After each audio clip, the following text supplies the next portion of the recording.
Bulatkan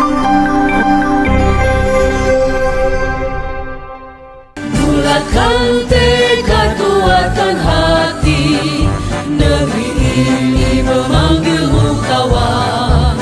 Belajar bergerak berbagi untuk negeri, guru penggerak majukan pendidikan.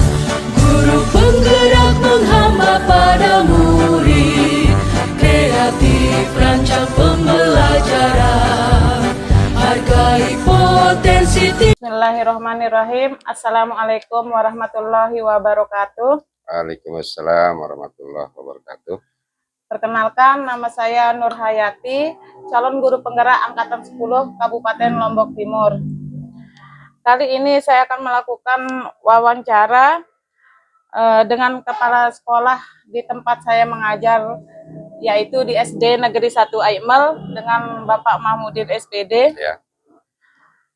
Wawancara ini terkait dengan tugas saya sebagai calon guru penggerak Angkatan 10, di mana dalam wawancara ini saya akan mengajukan beberapa pertanyaan mengenai pengambilan keputusan berbasis nilai-nilai kebajikan sebagai seorang pemimpin dalam mengidentifikasi beberapa kasus. Baik Bapak, Ya. Sehat Bapak? Alhamdulillah sehat. Pertanyaan pertama, Ya.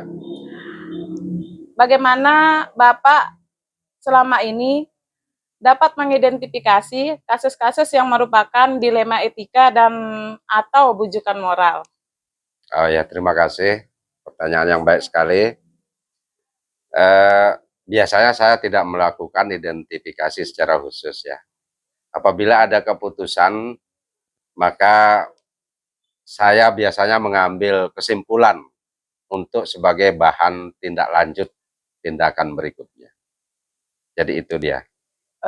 Pertanyaan berikutnya, selama ini bagaimana Bapak menjalankan pengambilan keputusan di sekolah Bapak, terutama untuk kasus-kasus di mana ada dua kepentingan yang sama-sama benar atau sama-sama mengandung nilai kebajikan? Oh ya, dalam mengambil keputusan tuh saya selalu mengambil langkah koordinasi dan musyawarah. Nah, dalam koordinasi dan musyawarah tentu itu akan lebih baik menghasilkan keputusan. Langkah ini saya ambil supaya dalam mengambil keputusan itu hasilnya bisa lebih maksimal. Ya. Berkolaborasi, Ya. ya Bapak ya. Nah, dalam berkolaborasi atau mengambil sebuah keputusan, langkah-langkah atau prosedur seperti apa yang biasa Bapak lakukan selama ini? Ya.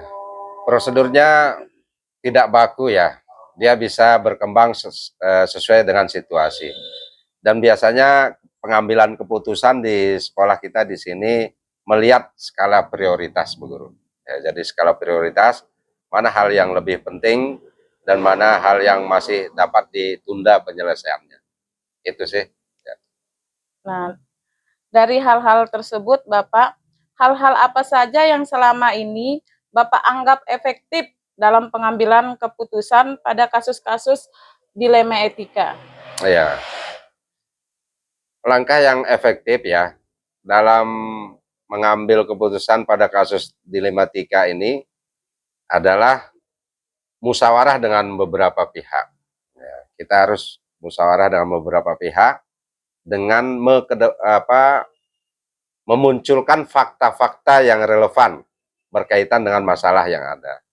Oleh sebab itu, dalam bermusyawarah itu, fakta-fakta itulah yang kita pelajari supaya kita mampu mengambil keputusan yang baik dalam mengambil keputusan itu. Ya, berarti dalam mengambil keputusan di sini ada musyawarah ya, Bapak? Musyawarah, ya. Nah, di sini apakah Bapak memiliki sebuah tata kala atau jadwal tertentu dalam sebuah penyelesaian kasus dilema etika? Apakah Bapak langsung menyelesaikan di tempat atau memiliki sebuah jadwal untuk menyelesaikannya? Bentuk atau prosedur seperti apa yang mungkin Bapak nanti jalankan? Oh ya, begini ya, dalam sebuah permasalahan itu tentu karena permasalahan itu bisa muncul secara tiba-tiba. Oleh sebab itu kita tidak menjadwalkan secara khusus dalam penyelesaian kasus. Ada sebab ada kasus yang harus segera diselesaikan, ada juga kasus yang membutuhkan penyelesaian, membutuhkan keterlibatan daripada berbagai pihak. Nah, oleh sebab itu agar penyelesaian kasus itu dapat merupakan hasil yang terbaik, maka kita melibatkan orang yang berpengalaman di situ. Ya. Gitu ya Bapak ya. Berarti kita melibatkan seseorang mungkin yang Ya, pihak-pihak yang berpengalaman. Nah, dari mungkin seseorang yang berpengalaman atau faktor-faktor di sini yang selama ini mempermudah atau membantu Bapak dalam pengambilan keputusan dalam kasus-kasus dilema etika ini, adakah seseorang mungkin begitu yang mempermudah? Iya. Ya, faktor-faktor yang mempermudah itu kan kita melihat di sekolah kita ada teman atau guru kita yang pengalamannya sudah lebih dalam bidang itu. Nah, di situ kita minta pelibatannya secara optimal dalam penyelesaian kasus itu. Agar apa? Sebab apabila kasus dilematik seperti ini, kemudian tidak melibatkan orang yang berpengalaman, maka hasilnya akan merugikan berbagai pihak. Oleh sebab itu, mesti ada keterlibatan teman, guru, dan atau orang lain yang berpengalaman agar nilai keputusan yang kita ambil itu bijaksana. Ya itu sih. Berarti di sini tetap kolaborasi ya Bapak ya? Kolaborasi ya.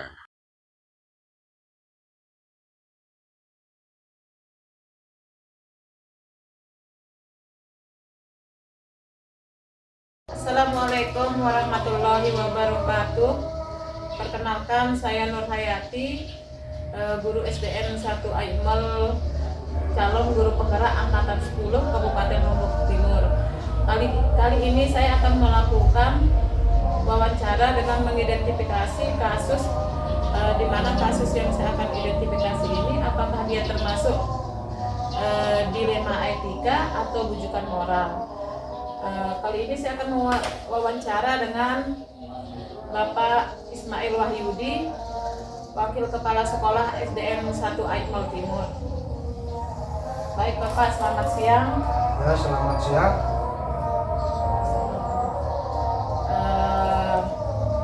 Kali ini pada kesempatan ini saya akan melakukan wawancara dengan Bapak terkait dengan bagaimana mengidentifikasi kasus yang merupakan dilema etika atau bujukan moral. Apakah Bapak ada kesempatan pada siang hari ini? Oh ya, baik Bu Nur Hayati, kebetulan hari ini saya mempunyai kesempatan yang luang untuk guru melakukan praktik.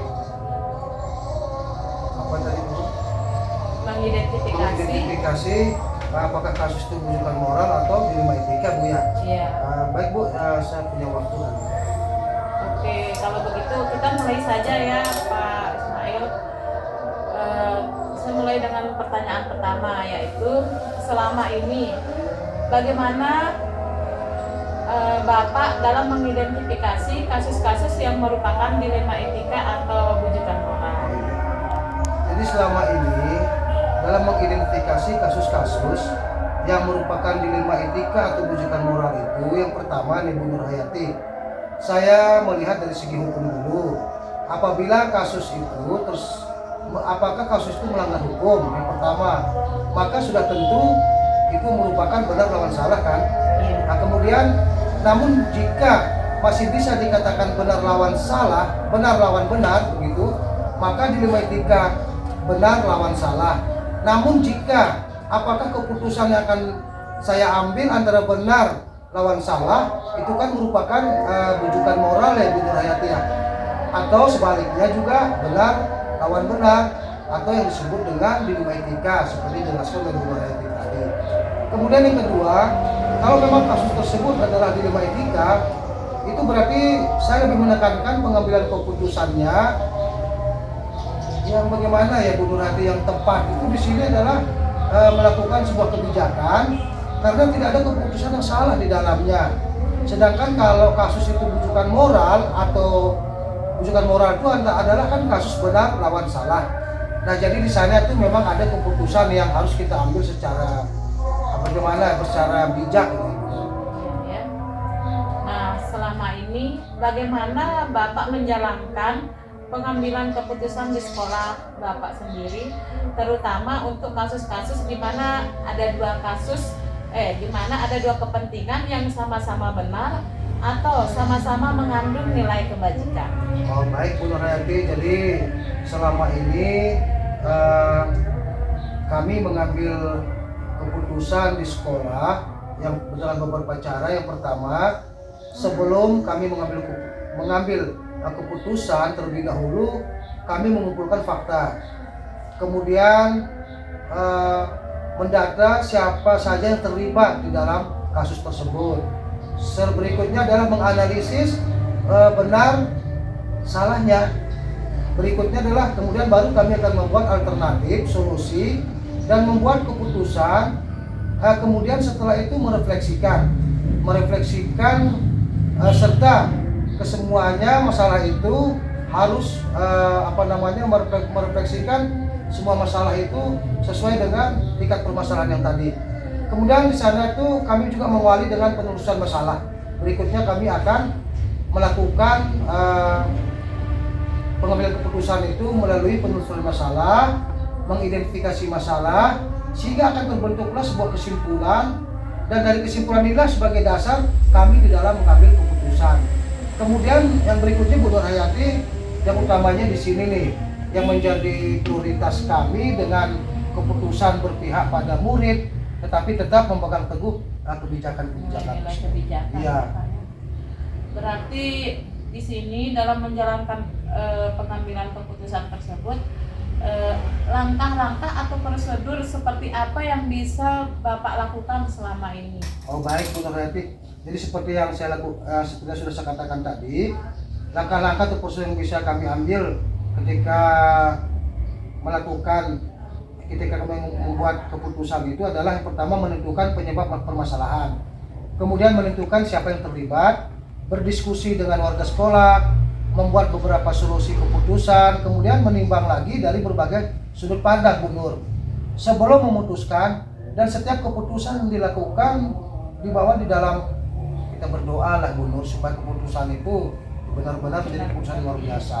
Kemudian berikutnya juga di Bu Nur Hayati, kemudian kami mengklarifikasi tujuan khusus yang diinginkan, kemudian memeriksa berbagai kemungkinan untuk mencapai tujuan dan melakukan keputusan dalam melakukan keputusan.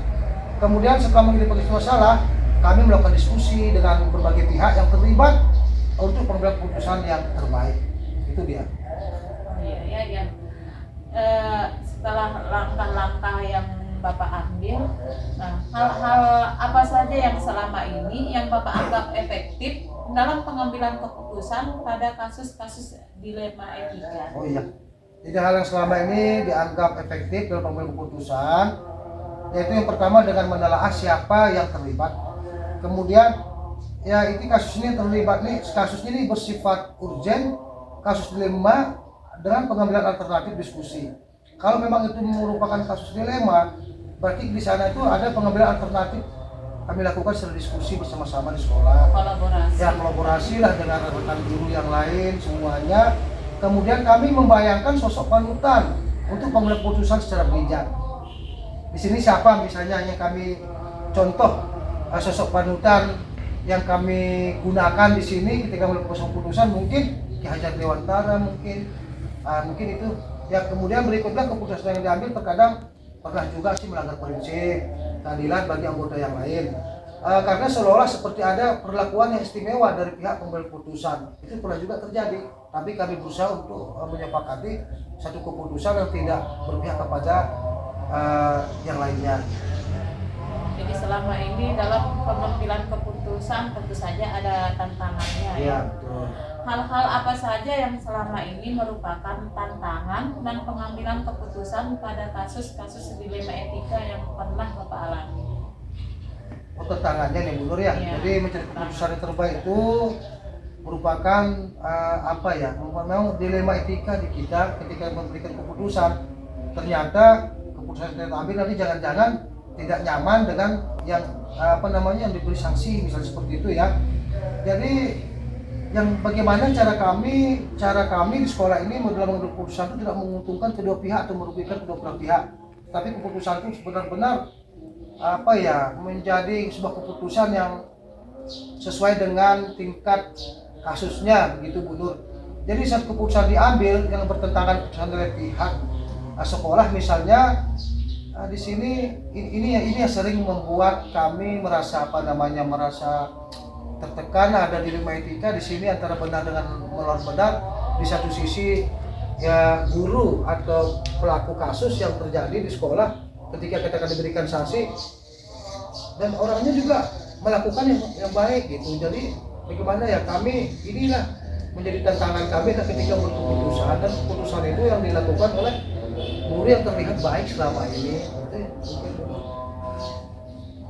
Baik Pak, di sini apakah Bapak memiliki sebuah tata cara atau jadwal tertentu dalam sebuah penyelesaian kasus dilema etika? Apakah Bapak langsung menyelesaikan di tempat atau memiliki sebuah jadwal untuk menyelesaikannya, bentuk atau prosedur seperti apa yang Bapak bisa jalankan? Iya baik Bu Nurhayati, jadi mengenai jadwal ini dalam menyelesaikan masalah di sini seringkali kami melakukan itu pada saat itu juga gitu. Karena seringnya kejadian itu kalau kita kan di SD nih Bu Nur, jadi kejadian yang kadang lingkupnya kecil, jadi kita langsung tahu apa masalahnya dan kami langsung musyawarah gitu. Jadi biasanya kami menyelesaikan masalah itu pada saat itu juga itu kalau masalahnya tidak berat. Tetapi seringkali juga kita menemukan masalah yang berat gitu yang memerlukan penyelesaian dengan jadwal tertentu mungkin ini dan sesuai juga dengan keberpihakan kepada pihak sekolah. Nah, itu dia. Kalau misalnya kasusnya itu ringan, berarti kami selesaikan pada hari itu saat itu juga. Dan tapi kasusnya berat memerlukan waktu itu ya, maka kami akan membuat jadwal gitu penyelesaian. Jadi sesuai dengan tingkat permasalahan ya. Ya. Yang ada ya Pak ya. Ya. Baik Pak. Nah setelah tadi, adakah seseorang atau faktor-faktor yang selama ini mempermudah atau membantu Bapak dalam pengambilan keputusan dalam kasus dilema etika? Baik Bu Nurhayati, jadi di sini tentunya karena manusia itu sebagai makhluk sosial, kita tidak bisa hidup sendiri tanpa orang lain kan. Iya. Jadi dalam mengambil keputusan juga harus seperti itu. Kita tidak akan bisa mengambil keputusan sendiri. Tetap ada kolaborasi karena kita di dalam satu instansi gitu kan. Nah jadi di sini jelaslah yang kami biasa terlibatlah semua guru yang ada di sekolah. Bila perlu juga kalau itu misalnya masalahnya berhubungan dengan di luar sekolah, berarti kami akan menghubungi pihak yang bersangkutan seperti kepala desa, komite sekolah, nanti komite sekolah akan melanjutkan juga ke desa mungkin, bahkan juga pernah ada kasus dulu itu sampai ke pihak kepolisian itu tersangka anak sih Bu Nur. Nah, seperti itu. Jadi kita melibatkan stakeholder terdekat dengan diri kita yang terlibat di dalam masalah tersebut. Oh iya Pak ya, dari tadi kita sudah membicarakan bagaimana penyelesaiannya, bagaimana tindakannya, bagaimana pengambilan keputusannya. Nah, dari semua hal yang telah disampaikan tadi, pembelajaran apa yang dapat Bapak petik dari pengalaman Bapak sendiri dalam mengambil keputusan dilema etika? Oh iya begitu. Jadi jujur saja Bu Nur ya, sejak kita berbicara tadi ya luar biasa, terima kasih banyak. Saat ini saya merasa menjadi lebih bijaksana rasanya Bu Nur dalam menganalisis sebuah permasalahan untuk dijadikan pertimbangan dalam menentukan solusi. Jadi terasa saya lebih bijaksana. Jadi setiap kasus itu perlu kita analisis ya Pak ya. Baiklah Bapak, terima kasih atas waktunya yang telah diberikan kepada saya dalam mengidentifikasi kasus-kasus di mana yang termasuk dalam dilema etika atau bujukan moral. Terima kasih Bapak Ismail Wahyudi, Wakil Kepala Sekolah SDN 1 Aimel. Sama-sama Bu Untuk, saya juga terima kasih banyak Ibu telah membangkitkan saya kembali gitu ya, mengingatkan kita tentang kekurangan-kekurangan yang ada selama ini kami lakukan. Baik, terima kasih banyak. Wawancara hari ini tentang mengidentifikasi kasus-kasus mana yang merupakan kasus dilema etika dan rujukan moral dengan Wakil Kepala Sekolah SDN 1 Aimel Timur. Untuk itu saya ucapkan terima kasih banyak Pak Wakil Kepala Sekolah. Assalamualaikum warahmatullahi wabarakatuh.